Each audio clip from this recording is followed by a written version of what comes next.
मनु महाराज के जो पुत्र थे उत्तानपाद, उनका वृत्तांत बता रहा हूं। उत्तानपाद महाराज की रानी का नाम था सुनीति। धर्म की लड़की थी, लेकिन सुनीति के जब कोई संतान पैदा नहीं हुई तो महाराज दूसरा विवाह करके लाए थे। उस रानी का नाम था सुरुचि। लेकिन आज बड़ी रानी को दास भवन में ठहरा दिया था सुरुचि ने, खुद राजभवन में चली गई थी। एक शेर आटा भेजती थी जौ का। 12 वर्ष का समय निकल गया, संतान उसके भी नहीं हुई। तो एक दिन आज मैया सुनीति जब रात में दुखी होकर के निकल के चली हैं कि अब महाराज का वंश नहीं चलेगा और सौत नाना भांत के कष्ट दे रही है, तो मैं अब जिंदा रहना नहीं चाहती। तो जब इधर से निकल के जा रही थी और उधर से देवर्षि नारद आ रहे थे और देवर्षि नारद का बीड़ा बज रहा था, भजन गाते हुए आ रहे थे। किस तरह से?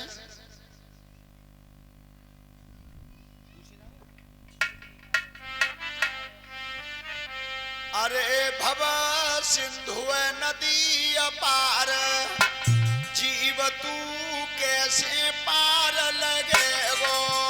भव सिंधु नदी अपार, जीव तू कैसे पार लगे गो। भव सिंधु नदी अपार, जीव तू कैसे पार लगे गो।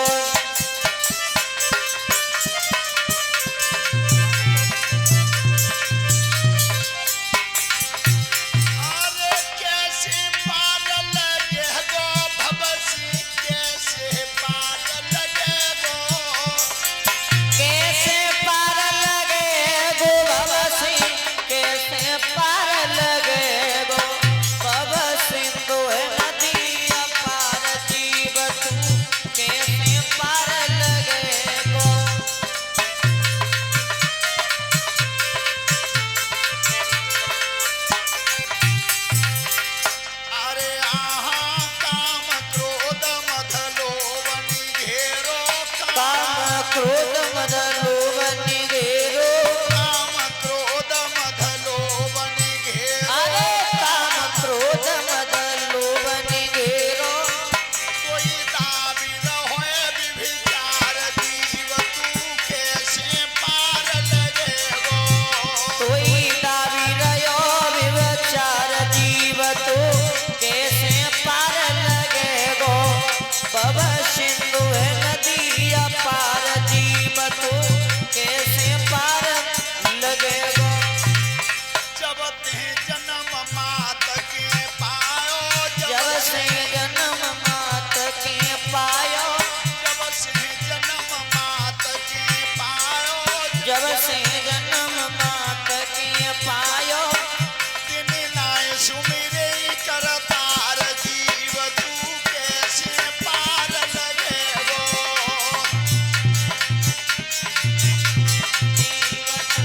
कैसे पार लगे गो। भव सिंधु नदी अपार, जीव तू कैसे पार लगे गो। अरे आहा थोड़ो ध्यान करो ईश्वर को। अरे थोड़ो ध्यान करो रे ईश्वर को। अनेक तो भजन करो ईश्वर को। अनेक तो भजन करो ईश्वर को।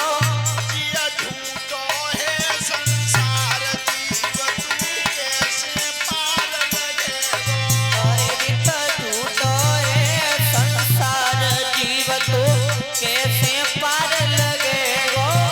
भव सिंधु नदी अपार, जीव तू कैसे। अरे आहा नारद गावत गेल में आमे, नारद गा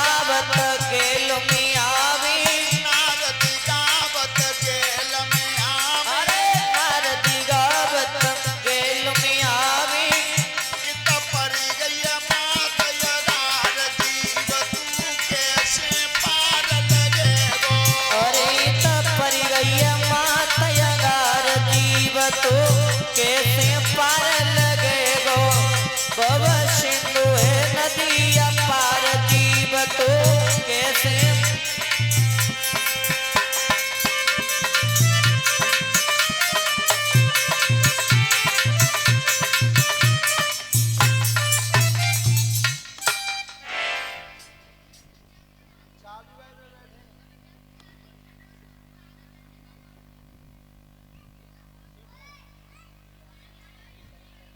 हेलो, ध्यान रखना। देवर्षि नारद ने कहा है कौन? महाराज मैं हूं। उत्तानपाद महाराज की पत्नी हूं, मनु महाराज मेरे ससुर ने। तो बेटी तुम तो अबला हो और तुम नारी हो, बेटा बात करना बंद कर दो। और तुम रात में अकेली क्यों घूम रही हो?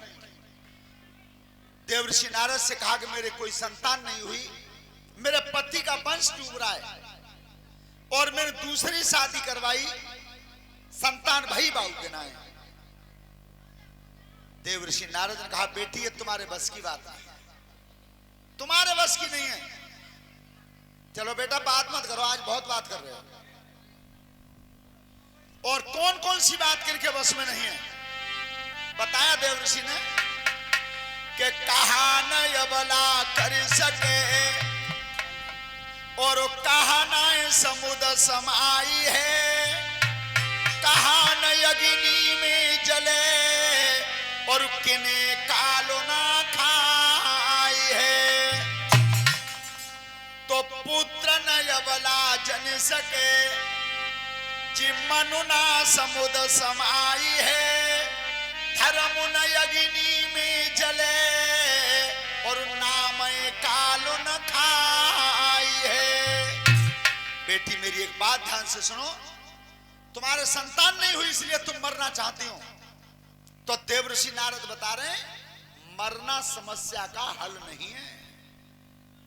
सभी बिटियाएं बहनें ध्यान से सुने, कितना अच्छा कहा, मरना समस्या का हल नहीं है। अच्छा, जिस समस्या के पीछे आत्महत्या की जाती है क्या वो मरने से समस्या मिट गई? नहीं मिटी। तो हम अपनी बहनों से इतना कहना चाहते हैं इस व्यासपीठ के माध्यम से, परिवार में शामिल रह सको शामिल रह लो, अलग रह सको अलग रह लो। अगर सामने वाले ने कोई तुमसे अपशब्द बोल दिया है सहन कर सको सहन कर लो, ना मन माने तो तुम कह लो, पर मरो मत। मरने से दो परेशानी आती हैं। कैसे हैं कि पति आज बेचैन हो, दो जने परीक्षित हो तुम।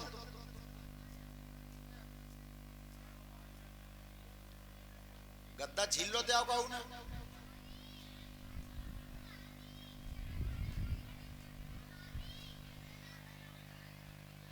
देखो कथा पंडाल में जो बिना वजह बात करता है वो अगले जन्म में सियार बनता है, सरकटा। हाँ, बात करना बंद कर दो। अगर कोई पूछे कि दुनिया में सबसे ज्यादा कीमती चीज क्या है, तो सबसे ज्यादा कीमती चीज है समय। और समय निकाल के यहां तक आती हूं, गत्ते तारो दे के आती हूं, और फिर यहाँ पे घर की बात करते नहीं तो फिर मतलब का निकलो। ध्यान रखना बेटियां बहनें सब ध्यान से सुने, मरना समस्या का हल नहीं है। बेटी जिस घर में बहू मरती है बाको तो पनिया ढार है ही जातो है। जिस घर की बेटी मरती है उस घर की बेटी का फिर कोई दोबारा शादी करने को तैयार नहीं होता। तो हमेशा इस बात को ध्यान रखो, मरना समस्या का हल नहीं है। देवर्षि नारद कहने तुम्हारे संतान नहीं भाई तो मेरी तीन बातें मान लेना, और तुम्हारे बेटा पैदा हो तो मुझे नारद मत कहना। ध्यान रखना, संत वाणी निकली है मुंह से। तीन बातें नारद जी ने बताई हैं, और सभी माताएं बहनें बिटियां अगर तुमने ये तीन ही बातें मान ली 7 दिन में पूरी भागवत है पूरी हो जाएगी। पर द्वैतों ने सरल पर तीसरी कठिन पर देखियो कोशिश करके। कौन सी बात बताई है? हेलो क्या शाम को भोजन थोड़ा खाइए,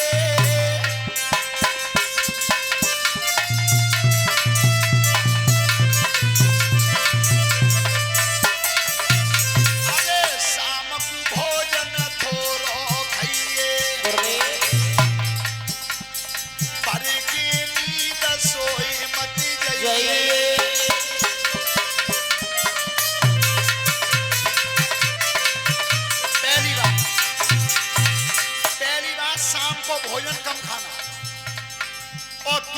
बात रात को कम सोना। तो परीक्षित जी इस बात का ध्यान रखना, सोएबो तो खाएबे के ऊपर है। आज अजमा लो, मूंग मसूर की दाल बनाइयो और हल्की 4 फुलकियां खाइयो, सवेरे जग जाओगे 4 बजे। और कल उत्तर की दाल बना के 12 रोटी खाइयो हाथवाई, सवेरे जगोगे 7-8 बजे। तो नींद हमेशा भोजन के अनुसार आती है। आपने देखा है रावण का जो भाई था कुंभकर्ण, वो 6 महीने सोता था। अब ये बात तो सब कहते हैं उसे नींद का वरदान मिला था, पर कौन जेऊ सोचीबा में लिखी हुई जेऊ पढ़ी कि जितना भोजन लंका सब मिलके खाती थी उतना वो एक ही दिन में खाता था। तो भोजन के अनुसार नींद आती है। और भोजन दूधिया एक बात सुन लियो, 2 तरह से खाओ जाता है। एक तो भोजन खाना चाहिए जीवे के लिए, कछु लोग जीवे के लिए खाते हैं और कछु खाएबे के लिए जियत है, दोनों बात विपरीत है। तो जीवे के लिए खाओ, खाएबे के लिए मत। तो दूसरी बात बताई रात को कम सोना, और तीसरी अरे भरे के नींद सोए मत गई और मत काऊ मुखते गाली दई।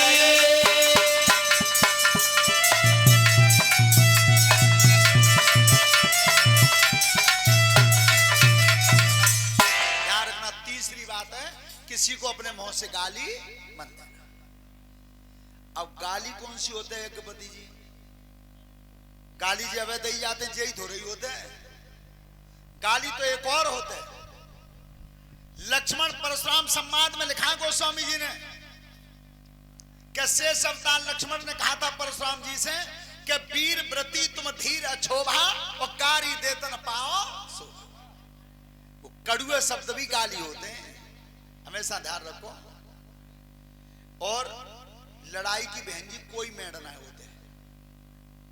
देखो दौरानी जेठानी में ने कहा सुनी है जाए, और मन मुटा बहुत दो लगते हैं। तो एक दरवाजे पे खड़ी है और एक ने खोली भैंस, और भैंस बोले के बाद अकेला है कि लेकार को तब भैंसिया में डंडी मारे, कही कि तू कुछ है ही ना, तो तक माना ही धो रही। अब सही बताओ वो भैंस थे कही था ना कही। तो जब लड़ाई है कितनी बढ़ा लो कितनी घटा लो, तो हमेशा कड़ुए वचन भी गाली होते हैं। सोता बंद हो तो तीनों बातें आज हृदय में धारण करके लौट के चली। नारद जी के वचन का पालन करती रही। शाम को भोजन नहीं खाती थी, और जब शाम को भोजन नहीं खाती थी तो रात में नींद बहुत कम आती थी।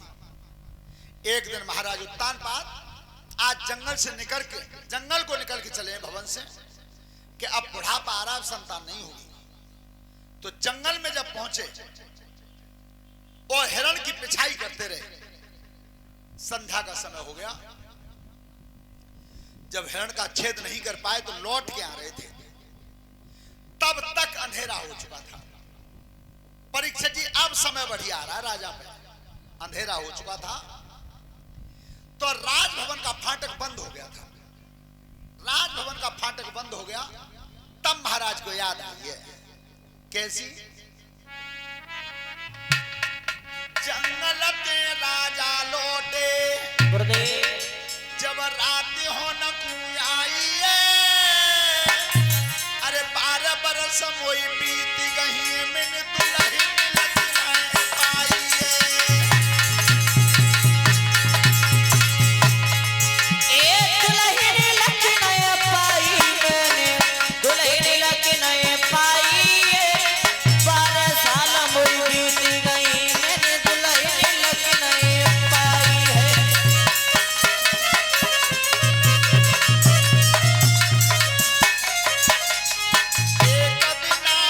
समय हतो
लेकिन देख चारों लंकू रहे कि कोई देखे न ले। डर तो बालम को है ना कि अगर छोटी रानी टिकाऊ ने कह दी तो न बड़ी रानी को ठिकानो न मेरो ठिकानो। लेकिन फिर भी आज महाराज ने हिम्मत करके और दरवाजे पे आवाज दी। कैसे? अरे फाटक खोली बड़ी महारानी,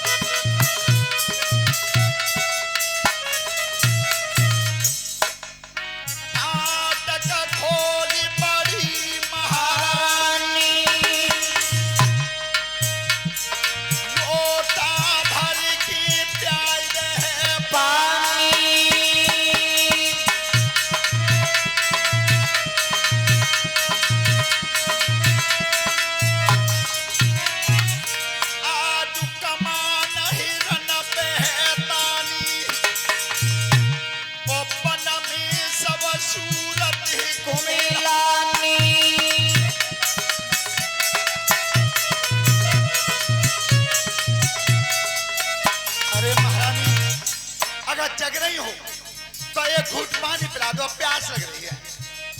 राजा पानी मांग रहे हैं और उधर भीतर अरे जग रही है पलिंग पे रानी, ओ बोली ठाकुर की पहचानी।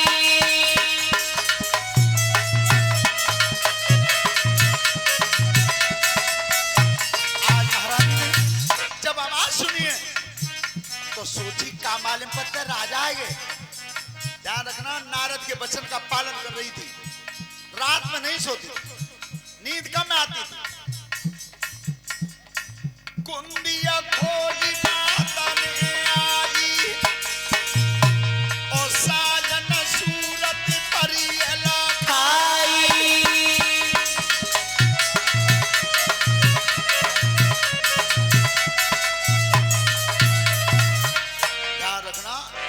जैसे सूरत निहारी है फाटक खोल के तब कही आओ महाराज।